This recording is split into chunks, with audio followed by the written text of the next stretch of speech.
Alright guys, Bill M here, back with a new video, and in this video, I'm doing a bit of an impromptu review of a recently released season of television, and here we'll be talking about Netflix's live-action adaptation of One Piece, which, surprisingly, I haven't had the opportunity to talk about One Piece on this channel, but One Piece is probably my favorite manga series of all time, and while I've always had plans of doing rankings of One Piece arcs or characters, I never really got the opportunity to do so. However, with the recent release of the Netflix series, I decided, screw it, let's finally talk about something One Piece related, and here I'll be doing my review of the season, which, surprisingly, I really enjoyed, and I was genuinely shocked, as I do feel like coming into this, I was very apprehensive. While the trailers look solid at points, particularly in terms of the production value, I felt like a lot of the characterization felt a bit strange to me, to where I was definitely very worried coming into this, and again, I was pleasantly surprised. Now, is this a masterclass of television, some of the best TV I've ever seen? No, it isn't. Is it even on par with the level of the manga? No, it isn't. But I think as its own separate thing, this kind of companion piece to the original series, I did very much enjoy it. And straight up, like, One Piece being made into live action is bizarre. I never thought in my entire life that One Piece would even be able to be made in live action. It just feels like a series that is unadaptable. And while I kind of still stand by that in the sense that, like, they're never actually going through the entire series, are they? Again, this show did a good enough job at adapting the series where I just genuinely had fun while watching this show. So while I will call out some things that I think are dumb and changes that I felt like were unnecessary, I also feel like they did a somewhat effective job in squishing together so much content from the original series into only 8 episodes here. But again, I will be running through the season episode by episode, talking about my thoughts along the way. So let's start off with the premiere, which I thoroughly enjoyed. I did feel like this was probably my favorite episode of the season. For a while, there definitely are pacing issues, which is really kind of an issue with the series as a whole, is how quick the pace is. I did feel like this was a pretty great introduction to the characters in the world of One Piece without having to make too many sacrifices. And we do start off the show 22 years before the main events of the series, with us seeing the execution of Roger. Obviously, the moment that really springs a lot of the story into action, starting this great pirate era, and right away, again, you could tell the production value that was put in this show, how grand of a scale these set pieces seem to have, but also instantly we see how different this is from the original series, where right away we do have Garp here at the execution, to which he's Scottish for some reason. Like, I don't know why they made that decision, especially considering like his connection to Luffy and just how different they are. It just makes it all very strange. And also, once we get to the actual execution, we surprisingly actually see them killing Roger, which instantly shows you this kind of difference between the show and the original manga. The fact that we do end up seeing a lot more blatant violence in the show, a lot more people actually being killed, something that, again, the manga tries to avoid. So that was an interesting change here as well. But either way, we then cut to the present, to where we surprisingly get a change here in how the present storyline starts. We get this scene from Luffy on his own on a sinking boat, as he's annoyingly just talking and looking right at the camera, which I will say this was a bit of a worry right away, where overall I do think Luffy is pretty well portrayed in this show. I do think the actor does a very good job. However, I do also think the writing of Luffy was a bit questionable at points, particularly around this humor. I think it's moments like this that felt a bit strange. But anyway, the boat sinks and he puts himself into a barrel, which is actually where we see the manga start, with him later hopping out of that barrel. But either way, we do see the barrel floating into the middle of a pirate battle, with Alvida being the first pirate we end up seeing here, to which they end up having this gimmick on this season of when the pirates are introduced, they have these bounty posters that cover them for a second, only for the character to then rip it up, which is strange. Like, I get that it's supposed to be this, like, cool introduction to the character, but I just find it strange they built it into what's actually happening on the show and have these bounty posters actually, like, appearing out of nowhere. But either way, we obviously have Alvida being set up as being intimidating here, even though she clearly isn't that dangerous of a pirate in the grand scheme of things. But here we do also get introduced to Kobe, her chore boy, who obviously is a pretty prominent character in the series, but one that I was surprised at how prominent he ended up being on the show here, where in the manga, he does show up early on, obviously, then only appears in cover stories for a little bit until he finally reappears in the story much, much later on. However, here he becomes a constant presence throughout the entire season, something that I don't mind on paper. However, I do feel like there's aspects of his story that I do feel like took away from time that could have been used to further develop the actual main events that were going on. But eventually we do have Luffy escaping from the barrel, as we have in the original manga. This initial interaction between Kobe and Luffy. Along with that, we do also get our first flashback sequence where we see Luffy as a kid, as he interacts with Shanks. Obviously, these scenes that are in the original series, though technically in the original series, the entire flashback sequence was shown before the modern day, where that was the true opening of the story. However, they changed that for the anime to where it's a bit more in line with how this is told here. And straight up, even though I love the original manga, I do feel like this is probably the better way to do it, is to intersplice the flashbacks when they're necessary, when they relate back to what's happening in the present, more so than just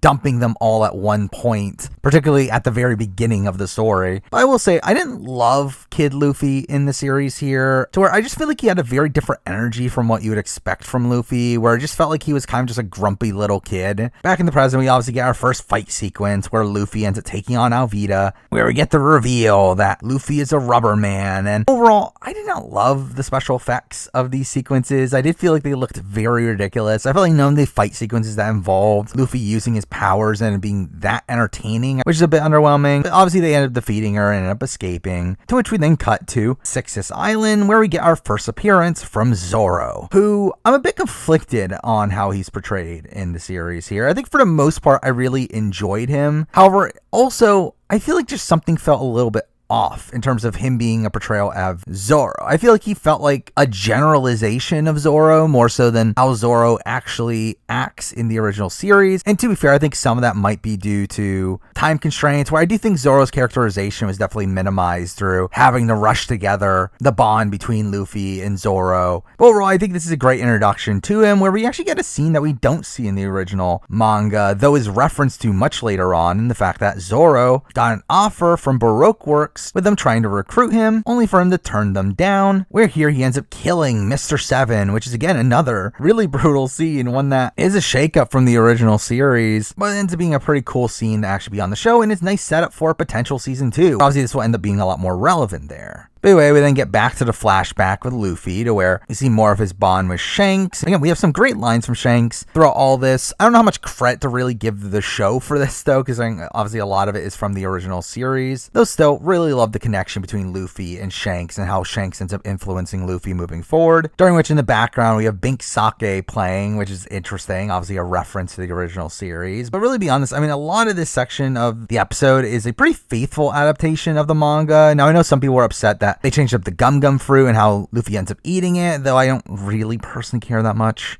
We get the same scene of Shanks not fighting some bandits that end up taunting him. And again, all this is still really solid content. Along with content when we get back to the present of Luffy and Kobe talking and encourages him to follow his dreams, which is obviously this lasting theme with Luffy. It ends up leading to them creating a plan to go to a nearby marine base where Luffy will steal a map of the Grand Line, I guess, which ends up being a major aspect of this season. This fact that almost all the pirates in the East Blue want this map to the Grand Line, which is just kind of dumb in my mind. The fact that this map to the Grand Line is such a coveted thing, to where we're all fighting for this map, just feels really stupid to me. As you would think knowledge about the Grand Line and even just the straight location of it would be relatively common knowledge, especially considering like that's even where the main government operates. And again, all this just feels kind of dumb, but either way. This is where we get our first scene with Nami, who ends up playing a major role in episode 1 here, which was pretty strange to me, especially in the fact that obviously in the original manga, she does make an appearance early on, though she's not really that prominent until the second arc. Yet here they kind of shoehorn her in to a lot of the events of the first arc, which I actually don't mind, especially when we're considering this format of only 8 episodes. I think it is better off that you introduce her character early on and instantly tie her to Luffy and Zoro from the very beginning. But this scene here is pretty much one for one from the manga of her stealing a boat from one of Buggy's henchmen, where she pretends to be innocent at first, showing her duplicative side. All really nice introduction to Nami. Though I will say Nami also feels like a character that is slightly different from her original counterpart, largely the fact that I feel like there's a lot more dry humor different from Nami. Like, in a way, it kind of reminds me of like a Scott Pilgrim character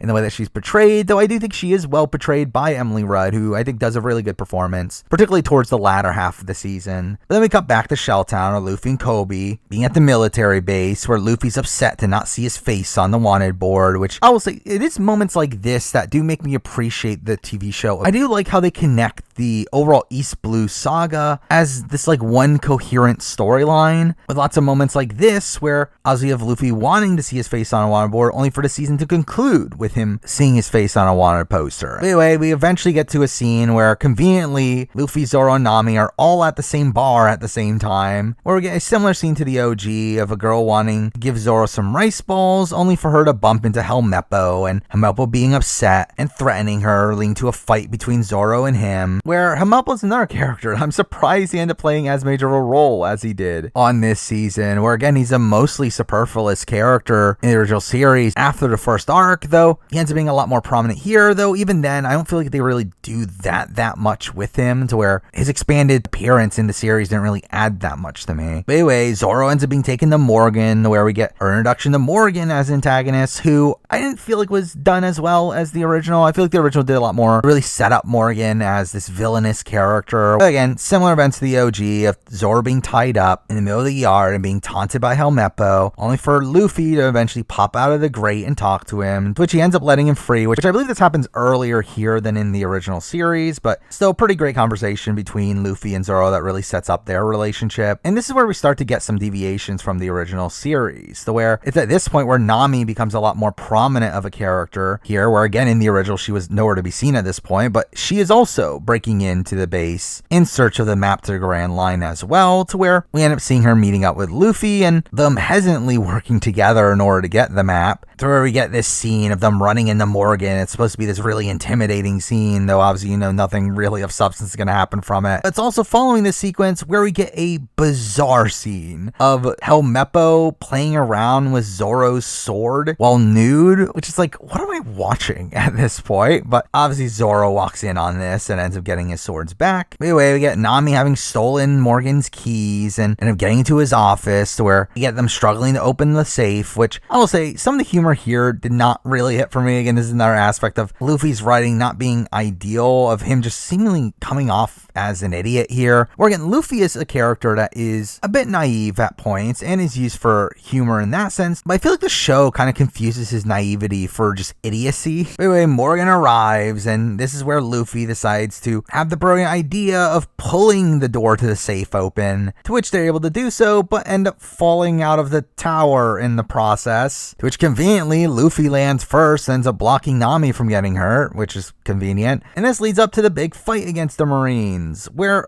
strangely Nami is a really competent fighter and is holding off numerous Marines, which is weird, as obviously in the original series she was by far the weakest fighter of the Straw Hats, and again she's a thief. You wouldn't think she would be able to hold off numerous Marines at once, especially considering like most of this fight ends up being Zoro and Luffy working together against Morgan, and that's kind of what happened in the original. But because of that, they kind of seem to like just leave Nami out of it and have her in the background just facing off numerous Marines, which just makes all that even weirder. But anyway, we get this fight against Morgan, which he mentions defeating the Black Cat Pirates in Kuro, which I wonder if that'll be brought up again. But they obviously ended up defeating Morgan, and strangely again, like we leave Shelltown here with the group of Luffy, Zoro, and Nami already together, them getting on Nami's boat and leaving together. Again, a pretty big change from the original series. The one I don't mind, especially in this condensed format, where you also have less time to work with. Though again, I feel like they really lean into the humor of Luffy talking about how they're a crew and the other two not wanting to be in a crew a bit too much, to where we get constant jokes of Luffy calling them a crew and the other two being annoyed at him for doing so. But it is during their escape where Helmeppo reappears, that now being revealed that Zoro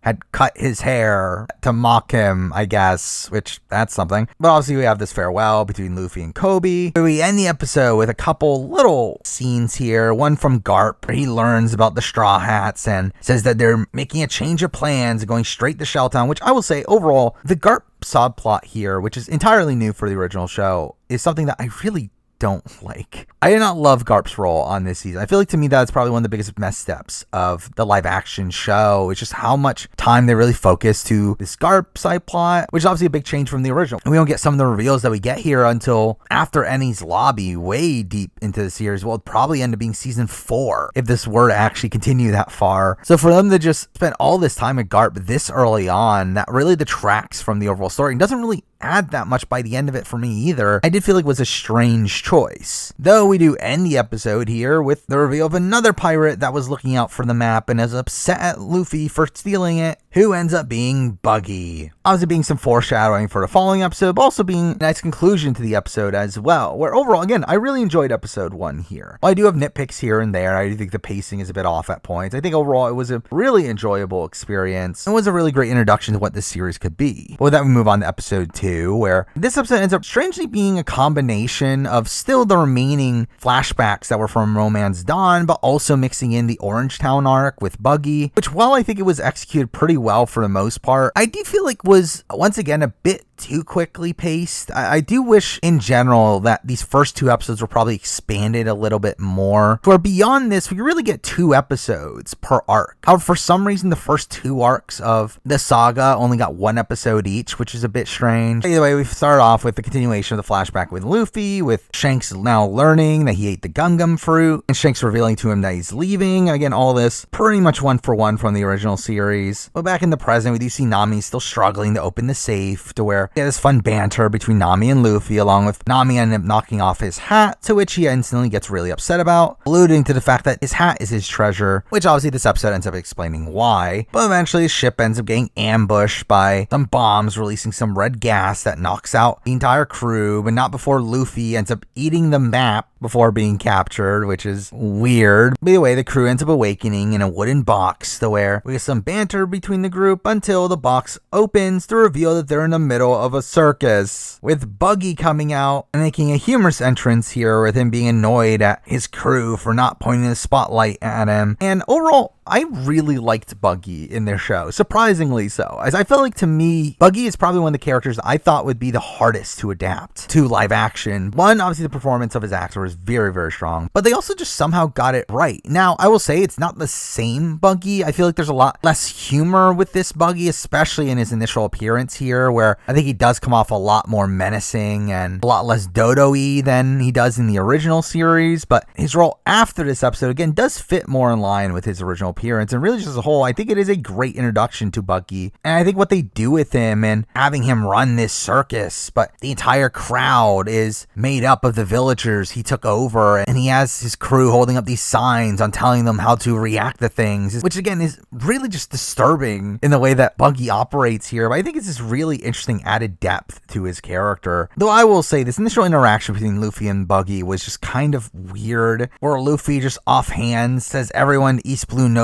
who you are, to which Buggy is upset that he said knows. Again, that was just stupid, especially considering how forced the initial comment from Luffy was to begin with. But here we do also see Nami, for a brief moment, betray the crew here, to where she throws Luffy's hat as a distraction, allowing her to run away, which really just overall, Nami's role in this arc is definitely subdued in comparison to that of the original manga, to where this was an arc largely revolved around her character and her initial interaction with Luffy, while here obviously she had already been part of the group, and really this is the one only true instance of her tricking Luffy like she does in the original series, but either way, she gets captured again anyway. There's also here where we cut away from the events happening at the circus to then reveal that we're actually going to be spending a lot of time with Garp and Colby. Colby has now been enlisted in the Marines alongside Helmeppo and is working aboard Garp's ship, which again ends up being this major B-plot for the season. And while I do like the further development of Colby as a character, and like how the season ends off with Luffy and Colby parting ways once again and seeing them start their journeys towards their dreams, I do still feel like this was content that largely felt superfluous to me. But anyway, back to the circus, we do have Buggy now torturing Luffy, first through stretching him out, which doesn't really do anything, while also us getting a pretty short fight between Luffy and Buggy, where we get the reveal that Buggy also has devil fruit powers, with him having eaten the chop fruit, and through that Luffy's attacks on him have no impact on him, and he ends up getting knocked out, to where we also get another flashback here, where the bandits end up returning, and Shanks ends up fighting them when ends up attacking Luffy, showing Shanks fighting for his friends. Always this moment that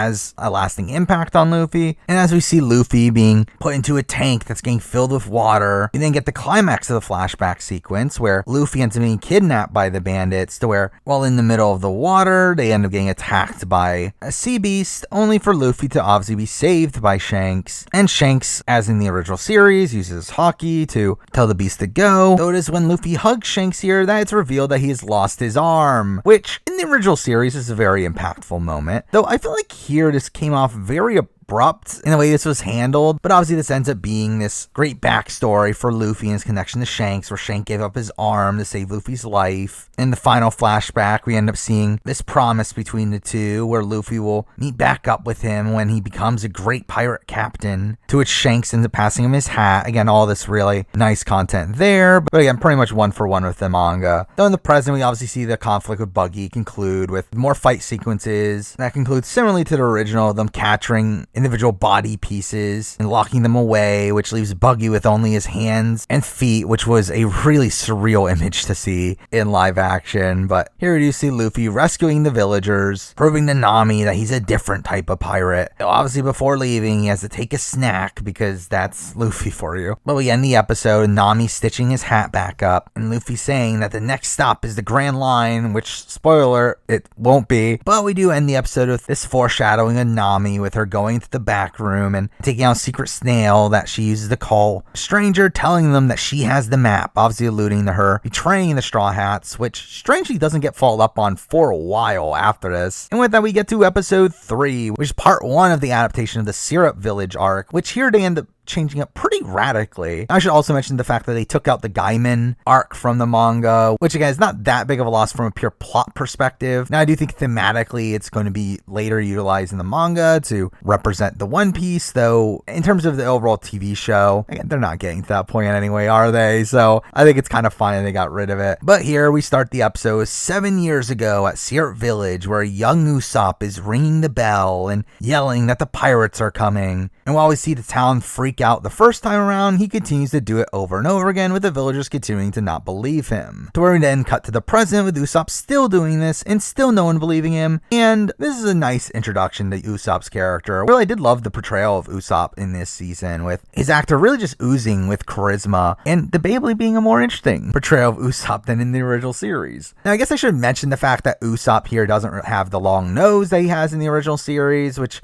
I know some people were disappointed by, though I think at the end of the day, it's probably a choice for better, as I think it would have looked ridiculous. And it's really something that doesn't really change too much for me. But anyway, we obviously cut to the Straw Hats, to where we get the humorous sequence of Luffy making a flag, to where the drawing on it's pretty terrible. Though it's also here we get the reveal that their ship is starting to sink, which, again, we literally just had this earlier in the season. But through that, they now need to stop and find a ship before they're going to sail to the Grand Line, which obviously leads up to them arriving in Syrup Village, which is conveniently a village known for its shipbuilding. How convenient. But here we have Luffy talking about wanting to get one the right way, even though they don't have any money, and through that Zoro and Nami obviously talking about stealing one. It's also during this that we strangely get a scene with Buggy, where after the events of the last episode, he ends up piecing himself together, only for a fishman to show up, telling him that Arlong wants to talk to him, alluding to the threat that Arlong poses. And is again another aspect of this that, again, it makes it feel like this season is one cohesive storyline. It is one that has this threat of Arlong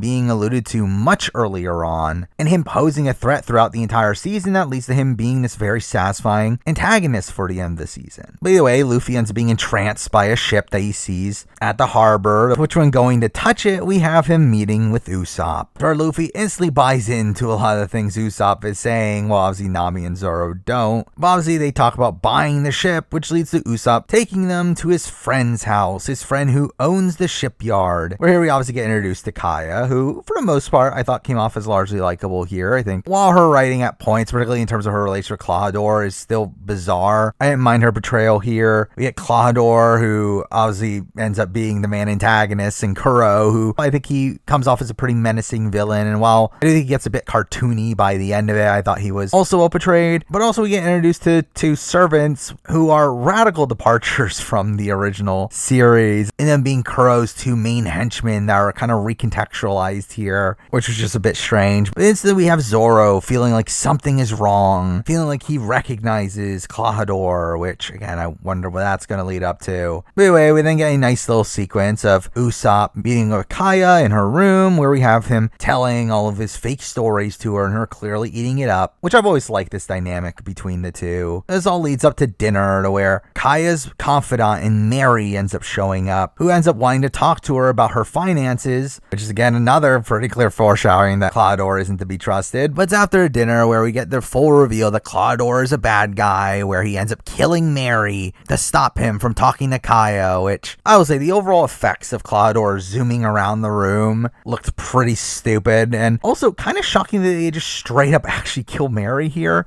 As in the original, obviously Mary survives and pretty much shows up whenever Kaya does, though he's actually dead here, which was just weird. But with that, we're now at nighttime, where for some reason, despite being Klahadore's bad side, they're allowed to stay at the mansion for a night, to where really the rest of the story ends up taking place at or around the mansion, to where it kind of gives off this like slasher film vibes, especially once Kuro is chasing them down. That again just felt very bizarre that this is the approach they took, though one that I actually don't entirely dislike. I think it's actually kind of an interesting way to tell the story in the One Piece world here, especially when you're so confined to the small episode count that they had. But we do get some nice moments here from Nami and Kaya talking in the middle of the night after Kaya catches her stealing stuff from the house and them clearly becoming friendly there. We see Luffy and Zoro bonding with Usopp. It's through this that we get the backstories on both Usopp and Kaya, with Usopp having lost his mother when he was young, though was also the son of Yasopp, one of Shanks' crew members, and through that instantly bonds Luffy and Usopp together, while also gives an explanation for Usopp's constant lying about the pirates are coming, which largely stems from him wishing his father would come back, especially at the times that his mother was on her deathbed. But anyway, we do have Zoro wanting to get a drink from the cellar, during which they end up finding Mary's dead body, with Zoro now realizing that Klahadore is Kuro. Obviously, again, a character alluded to a few episodes back, but here we do have Zoro being knocked out while Usopp ends up escaping, with Zoro ending up being thrown into a well, which again, you would think that they would actually make sure he's dead first. But the episode ends with Usopp running back into town, telling people that the pirates are coming, and no one believing him, which I will say this was not nearly as impactful as the original series, where in the original series, there actually were a massive group of pirates coming, where Kuro's entire crew was about to raid the village, while here that doesn't exist. It's really just Kuro and his two henchmen, which kind of like lessens the overall threat level of all this, to where again, it just doesn't come off as impactful at all. Though the final scene of the episode is Kobe showing up saying that he does believe him, which obviously the addition of Kobe to the story here is an interesting twist, though I don't really feel like they do much of substance really with it. But anyway, now for episode 4, where we start the episode with Zoro awakening at the bottom of the well, to which throughout this episode we see Zoro constantly trying to escape from the well, during which we get his flashback sequence, which was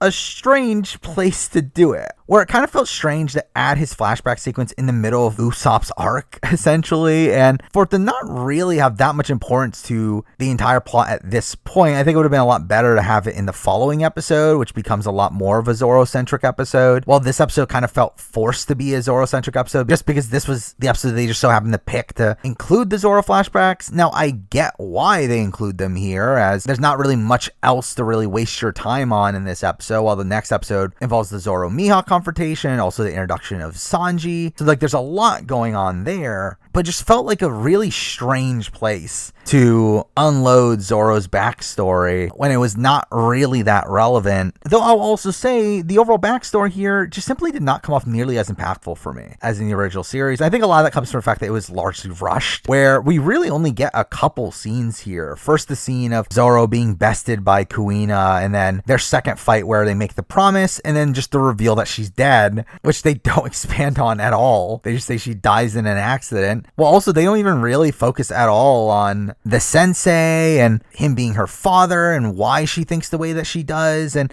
all that really does minimize the flashback sequence. So where for me, it just simply did not work as well. Either way, as for the main events of the actual episode, we see Usopp and Kobe working together, with him seeming to believe Usopp's story, while Helmeppo doesn't, because it's Helmeppo. Meanwhile, we do have Luffy at the end of last episode having eaten the soup that Kaya typically eats, and Nami here finding him passed out from doing so. So this is the point where it starts to become a bit more horror-y, with Kuro walking in the room and Nami going to hide, while we have Kuro revealing the fact that the soup has always been poison and has been making Kaya sick. But conveniently, before they can dump Luffy's body, Usopp and Kobe arrive, obviously on the lookout for Luffy, to where Kuro is able to convince them that Luffy's the bad guy somehow, which, I mean, I don't know why they don't fight back against this a bit more, but Usopp, obviously being upset, does end up going to Kaya, telling her the reality of the situation, only for her to now not believe him, and ends up slapping him, which I found to be a humorous scene. Though it's at this point where Kuro ends up locking down the house and ends up walking around trying to find Kaya to kill her, to which he's openly saying that to himself for some reason. But anyway, back with the Marines, Luffy ends up finally awakening and telling them that it was Kuro all along, which again, what a shocker. To which Helmeppo still doesn't believe him and threatens to kill him, only for Zoro to arrive and knocking him out. Did we get a little funny interaction here that really plays into this quirk of Zoro's in the original series of him constantly being lost, to where Luffy asks, "How'd you find me?" And Zoro says, "I didn't. I thought I was heading back to the house," even though they're obviously going the opposite direction. But anyway, cutting back to Kuro, we have him searching around the room, with him clearly knowing that Kaya's in there and attempts to kill her, which I should also mention the fact that Kuro's like using his powers throughout a lot of the sequence, to which it's never explained in the show how he got these or what these powers are, why he's able to zoom around the room. This all leads up to Luffy and Zoro returning to the mansion, where Zoro ends up fighting against the sidekicks and taking them out, while Luffy ends up taking on Kuro, which was a largely underwhelming fight for the most part. I really did not feel like the fight here was that interesting, though there was some interesting dialogue in the middle, which again really had Kuro emphasizing the dangers of being a pirate and seems to test Luffy's dreams about having freedom and adventure. But anyway, Luffy ends up beating Kuro here by headbutting him out of the house, to which they don't even go to check if he's actually dead or anything, which he's not, which is weird, but whatever. Anyway, obviously the episode ends with this happy ending of Luffy being given the Going Merry from Kaya, and along the way Usopp ends up being offered a spot on the crew, to which he does so, to which we do get a minor change here in the fact that we do get a kiss between him and Kaya, which I don't mind. I mean, obviously that's very much implied that they have romantic feelings for each other in the original series, though they never act on it there. So again, the fact that they do here, I think, is probably about right. And we get the first moment of them sailing away on the Going Merry, to which they play We Are, the original theme song of the anime, in the background, which is a pretty great moment. And we do get a short little bonding scene between the crew, with Usopp creating his own flag for the ship, which involves him being the Jolly Roger, which upsets Luffy. We then get them being attacked by the Navy, with Luffy seeing who's leading the attack against them, only for that to reveal that Garp is his grandpa, which is obviously something we know from the original series, but again, like, that ends up happening way later in the story. Well, here, this being introduced this early on is bizarre to me, and again, just feels largely unnecessary, along with the fact that Garp and Luffy feel nothing alike, which I guess, to be fair, is part of the point, right? That they are so different from each other, but at least when reading the manga or watching the anime, you can kind of see a lot more of these parallels between the two, while here, it feels like really nothing about them is alike outside the fact that they both like meat. So I just found their overall relationship in this series a bit strange. But with that, we get to episode 5, which starts with a flashback of Luffy as a child trying to build a ship, with Garp being upset at him for doing so and tries to train him up as a marine instead, which again, this is a part of Garp's betrayal to me that just feels weird, which while by the end of the season they kind of turn around a bit, but for a lot of the season you're under the impression that Garp is this like really strict man that really wants his grandson to grow up in this one specific way. Well, I feel like in the OG he was a lot more lenient on that and was a lot more accepting of Luffy being a pirate, at least by the time we end up meeting him, which is obviously later on in the story anyway. But anyway, we then cut to the present where we do get a pretty short battle where the Straw Hats really come off ill-prepared and Usopp struggling to shoot a cannon, but Luffy ends up being able to deflect one of Garp's cannonballs back at him, which ends up stopping the chase. But we do have the Straw Hats escaping through a fog, to where we get talk from Nami, who's seemingly really upset at Luffy for not telling them about Garp being their grandpa, which again is this weird dynamic added to the characters here, where again, this was something that again, doesn't get brought up until much later in the story. By that point, no one seems to really care. Yet here we have Nami really caring, and to be fair, there is some motivation behind that, which is something that wasn't in the original that I also feel like was kind of unnecessary to really add here. But we have Nami Nami telling Zoro to confront Luffy about this, which he doesn't really, though it's through is that we see Luffy smelling something, saying that he's smelling meat, to which, what do you know, they arrive at the Baratier. Probably one of the cooler looking sets, with this being really cool to see being brought to life here, and obviously being the start of the next coming arc, where we see the Straw Hats deciding to stop by and go inside to see that's this luxurious restaurant, and we have Nami bribing the host to get him a table, to which we get this little humorous scene of Zoro struggling to sit down with his swords on his belt. But it's in this moment where we do cut to the kitchen, where this is where we get introduction to some new characters. Obviously, this being the first appearance of Sanji, the last of the Straw Hats that get introduced in this season. And I end up really liking Sanji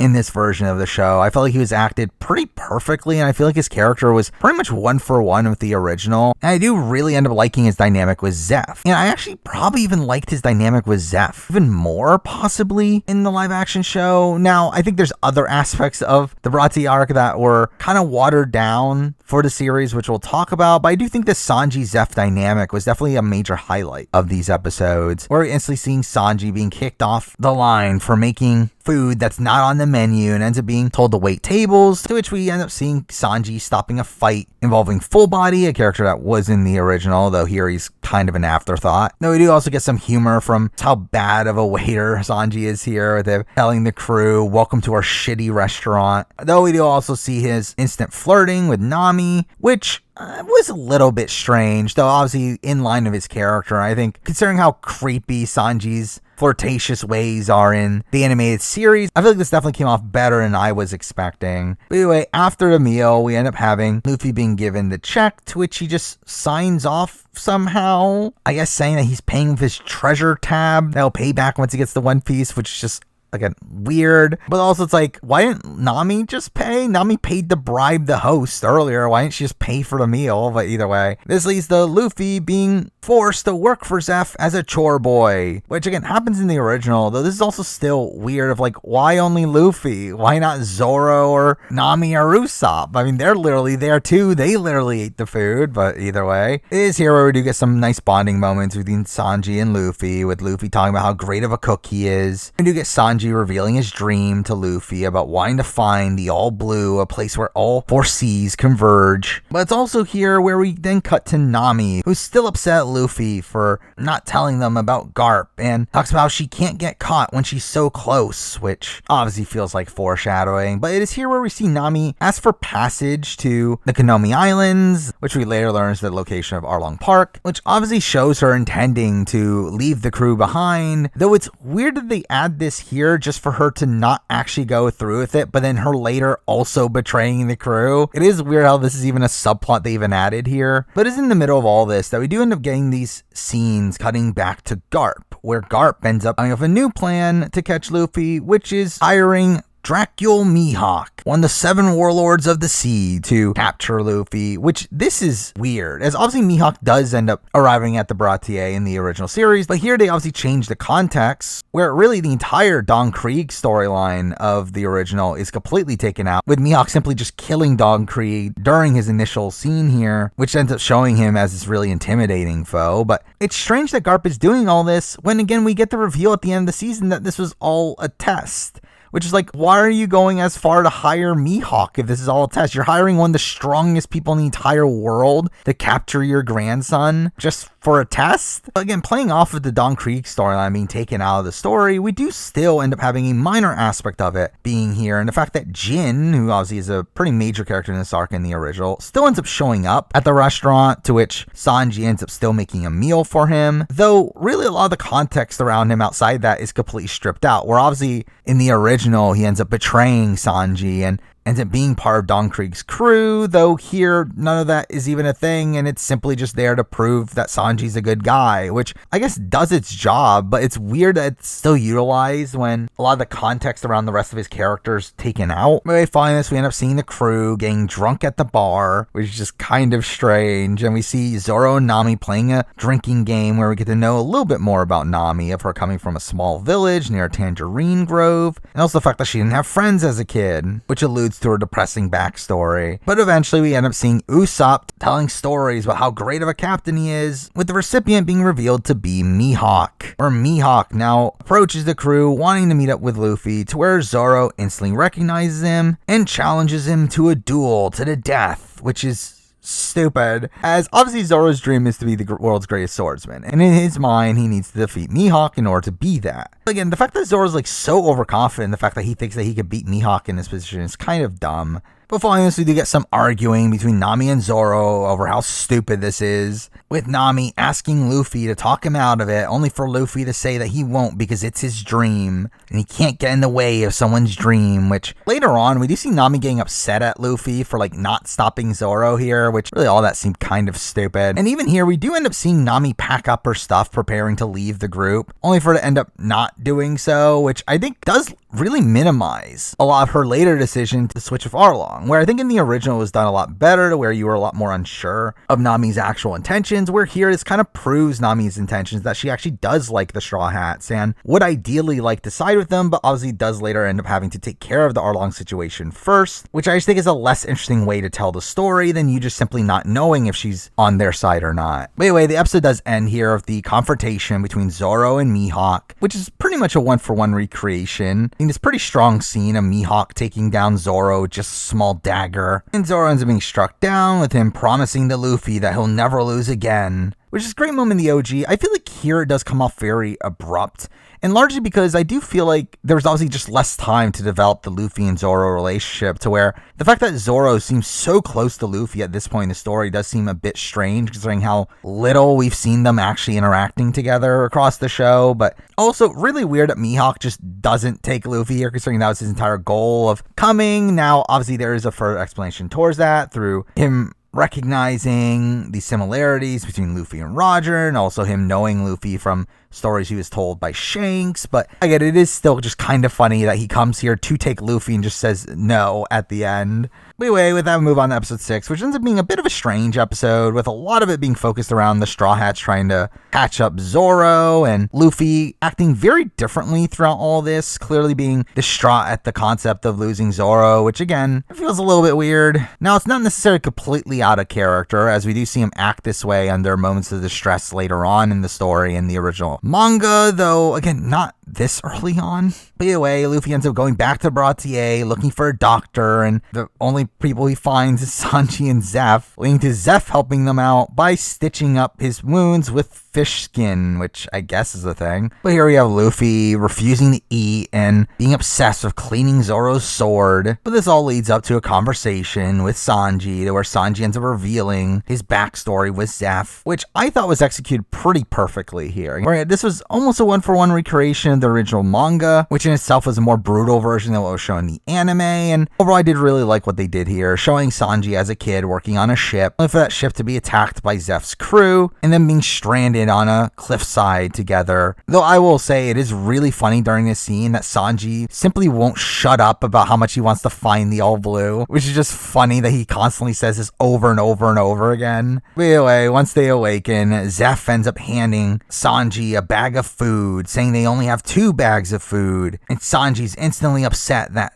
Zeph got the bigger bag of food, and all this is great setup to the later reveal, where we cut days later on day 50, where Sanji runs out of supplies, to where he finally goes back to Zeph, wanting to take the remainder of his supplies, only for the reveal that Zeph's bag is still there in full, with Sanji opening it to reveal that inside is just treasure, meaning that Zeph has survived all along without any real food, which I will say, how did Sanji not check up on him at all over the 50 days? Like, I know that Zeph told him not to, but still, it's like, how do you literally not check that entire time? But it's in this instance where Sanji asks him how they survive, with the reveal here, against something that was too brutal for the anime, that Zeph has eaten his own leg to survive. And Zeph revealing that he did so because his dream was also to find the All Blue. He wants Sanji to fulfill that dream for both of them, which again, is pretty great backstory for them that I've always personally enjoyed. enjoyed. When cutting back to the present, Luffy then goes to check up on Zoro, during which Nami is telling him stories of Montblanc Nolan, a character that becomes prevalent in the Skypiea arc, which feels weird that they're telling his story here, which makes it seem like they're not even confident they'll get that far. But anyway, this is where Nami gets upset at Luffy for what happened to Zoro. But either way, we get to the point where this chapter really just takes a massive deviation from the original in the fact that we get the fishmen arriving at the Bratier, where Arlong and his two main henchmen end up looking for Luffy, which is, again, this radical departure from the original, where Arlong doesn't make his true appearance until the Arlong Park arc. However, again, he continues to be present beforehand, and Arlong essentially kind of takes up the spot that Don Krieg had in the original, of him being the foil for the crew while here. Anyway, Luffy and Sanji end up returning to the Bratier, while Nami is told to stay behind to protect the map, which I wonder what's going to happen with that. But anyway, we have Arlong going on his spiel about how fishmen are superior to humans in every single way, which obviously the fishmen are supposed to be this representation of racism in the One Piece world, and Arlong in particular is supposed to be representative of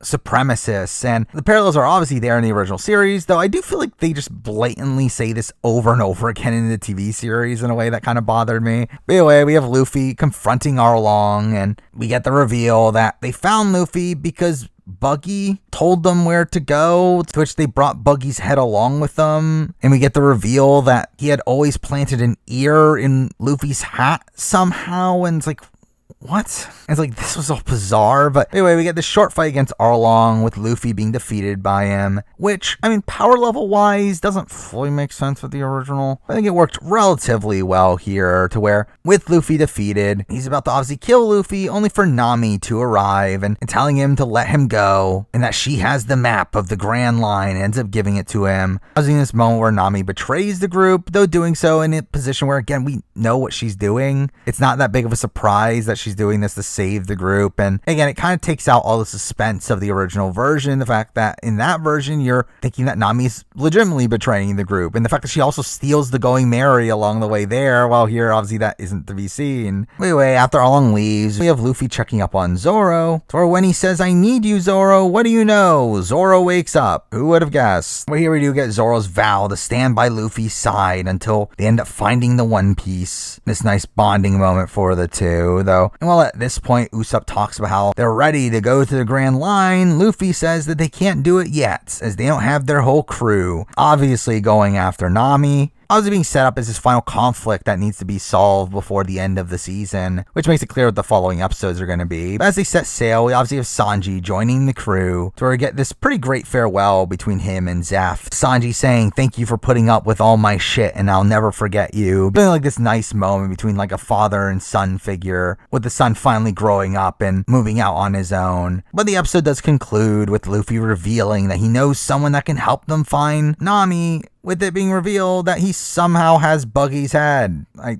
don't know how, but I guess adding more Buggy to the show is not a bad thing, right? Anyway, it takes us to episode 7, which starts with Buggy annoying the crew as he's giving them directions, and Zoro threatening to drop his head into the water. And we also get our first bickering between Zoro and Sanji, obviously a staple of the original series, where we have the first time Zoro ends up being called a moss head. This is when we cut to Nami, where we do get a short sequence of her as a child playing in a tangerine grove, along with her adopted sister Nojiko and her mother Belmere, only for to be awoken playing a poker game with fishmen, which is like why'd she doze off in the middle of that? But she ends up scamming them, because that's her for you, until she gets called into the map room, where we get more flashbacks from her, which makes you question, why do we even need that last scene of her at the poker game and everything? But either way, we see 8 years ago that she was living with Belmere and had stolen a book, to her family being poor, causing an argument between her and Belmere, only for Belmere to slap her and her running away, which felt super tropey. But eventually we do see Arlong's crew attacking her village, which obviously implies how she ended up in Arlong's captivity. But anyway, in the present, we do see Nami and Arlong interacting with him. Mentions that she's been gone so long, he didn't think she'd be coming back, which I always found the relationship between Nami and Arlong to be strange here, and how he just like lets her go for long periods of time. But either way, she ends up mentioning their deal deal, obviously the main reason why she comes back. But either way, Nami ends up handing him the map to the Grand Line, which really doesn't end up leading to anything. He ends up telling her that he has a job for her to do, and that is to return to her home village as they're late on their payment. And what do you know? Luffy and co just arrived at the village. How convenient. Though we do see them noticing the tension between Nami and Najiko, where after Nami rejects them once again, they end up following Najiko to her house, to where we once again get Sanji awkwardly flirting with her, but she does let them in, to where we get the reveal of the rest of Nami's backstory, to where, again, this is pretty much one for one with the original, where Belmere ends up not having enough money to pay off Arlong for both her and Najiko and Nami, where she ends up sacrificing herself to save her daughters, which is still this pretty tragic scene where Nami is like upset at why Belmere didn't lie about having them so that she wouldn't have to pay the money, and Belmere ends up responding, "If you are my daughters, and I would never deny that," and that she's sorry that she wasn't a good mother. Obviously, it's really sad farewell for her, to where she's instantly murdered by Arlong following this. But while this is happening, we also get some cuts to some other groupings where we see Garp having arrived at the Bratier, which again, this is entirely new content of him interacting with Zeph. Zeph telling him that a new generation's coming up and it's their time now, which seems to motivate Garp's decisions moving forward. Meanwhile, we see Nami returning to Arlong, to which she reveals that Cocoa Village didn't have the money, which leads to a later event. Though first, we also end up seeing Captain Nizumi showing up, who's this pretty despicable villain in the story, being this Marine who's taking bribes from Arlong to keep quiet about him, to which we get this pretty tense negotiation scene with Nizumi wanting double the money, only for Arlong to rant about the state of the fishmen, to where we get a small little reference to Jinbei, but that obviously won't matter until way down the road. Well, this all ends with Nami saying that she has the money for their deal, to which she'll bring the money at sunrise, to where we do see Nami returning to Belmere's grave, digging it up with the reveal that that's been her hiding spot for the money, which is kind of messed up. But this is where Nojiko arrives, being upset that she's desecrating their mother's grave, which I will say, this is a part of the story that I did not particularly love, is the fact that Najiko and the entire Cocoa Village genuinely hate Nami in this version of the story, where in the original, they pretended they hated Nami, but in reality, they knew what Nami was doing, that Nami was trying to buy their freedom back. Well, here it's just that they're idiots and they don't know that. So that's the change I didn't particularly like. But this ends up leading to a flashback revealing Nami's deal with Arlong, to where she ended up approaching him, wanting to buy back Cocoa Village, and initially holds him off by making maps for him, all while building up money to eventually pay Arlong to let her village go. But here, now with all the money, what do you know? Arlong betrays her.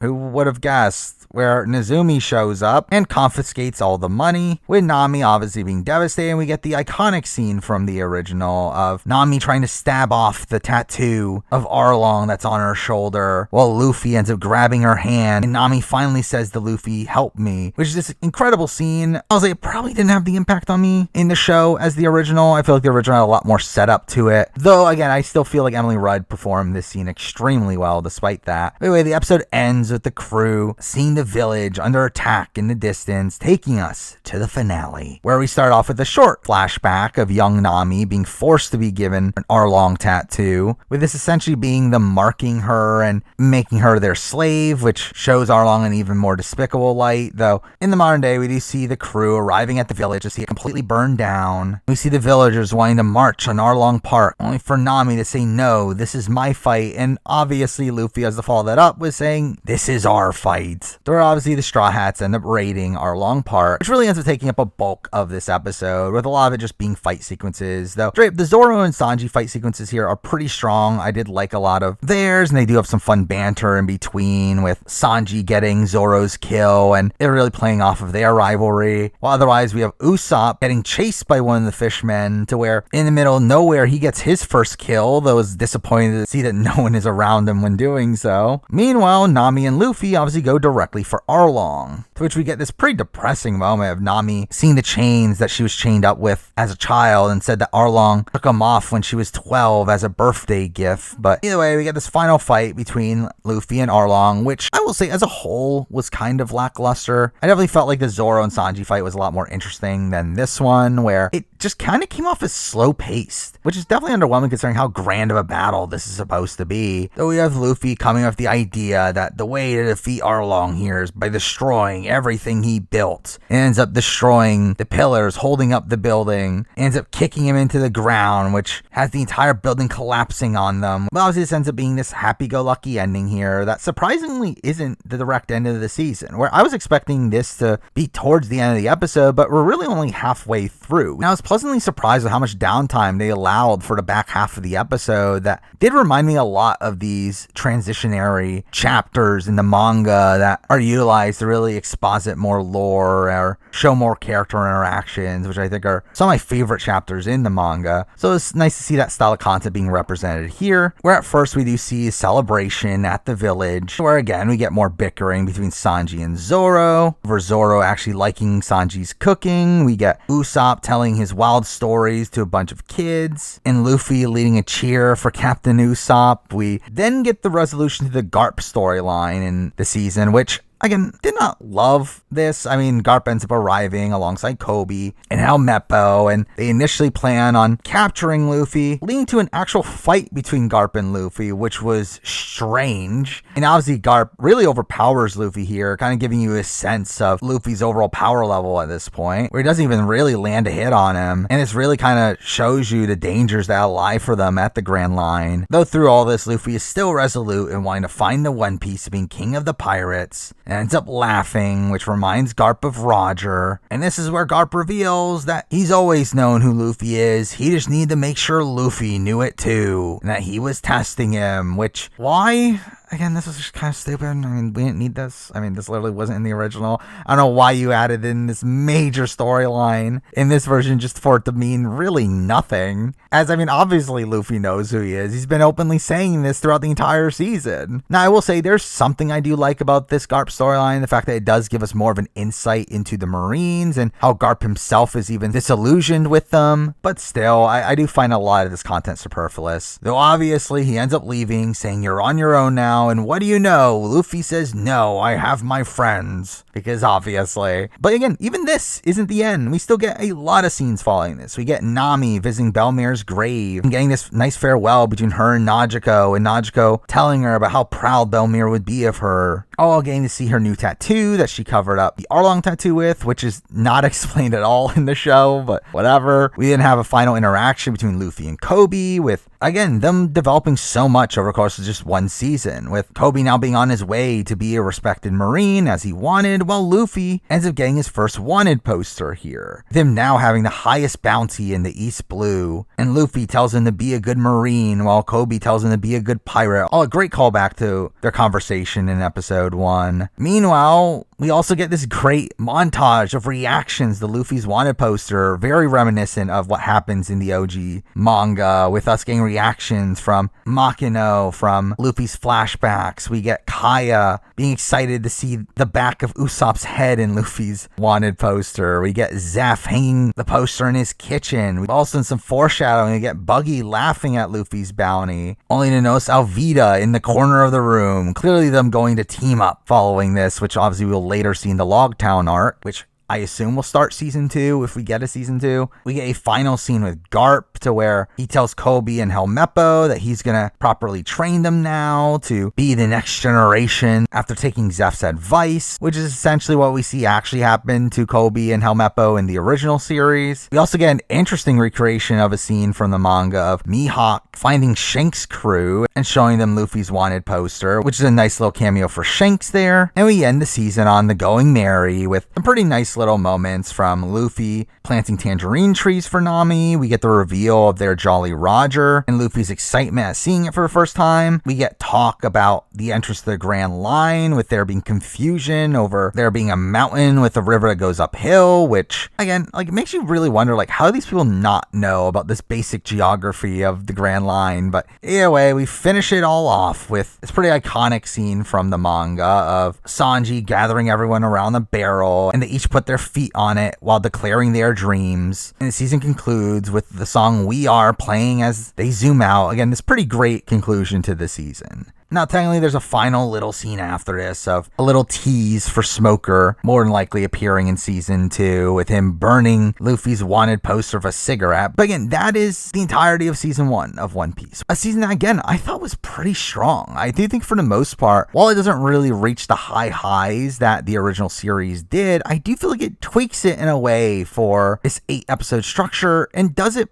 mostly well. Again, there are things that are changed that I don't particularly like. There are a lot of cutbacks that cause certain moments to not be as impactful as the original. I also think some of the things changed worked as well. And really, I just had a lot of fun with this series, where I would love to see where they're going to take it with a season 2. Now, at the end of the day, I do feel just kind of weird about the series as a whole, in the sense that obviously this was made with no intention of actually finishing it, where One Piece is such a long series, where to actually retell the entirety of the series, it would take probably up to 12 seasons, which, considering this was on Netflix, that's not happening. So I do find myself a bit conflicted on what to really think about upcoming seasons and how they're going to handle them, though I still really enjoyed this one. I would love to see at least the season 2 take on the Alabasta saga and see what they're able to do there. But there we go. I mean, those are my thoughts on the live action series of One Piece. Now, if there is a season 2 down the road, I'll probably end up doing a video like this on that. And really, just in general, again, I would like to do more One Piece videos down the road. I just don't know when I'll have time on the schedule to do them. But yeah, I would love to at least do an arc ranking at some point. I'm sure when One Piece eventually ends, I'll probably do a video on it then as well. But obviously, outside that, just expect the typical content on the channel, from reality TV stuff to video game stuff. So stay tuned for those things. But for now, that is the video. Thank you for watching.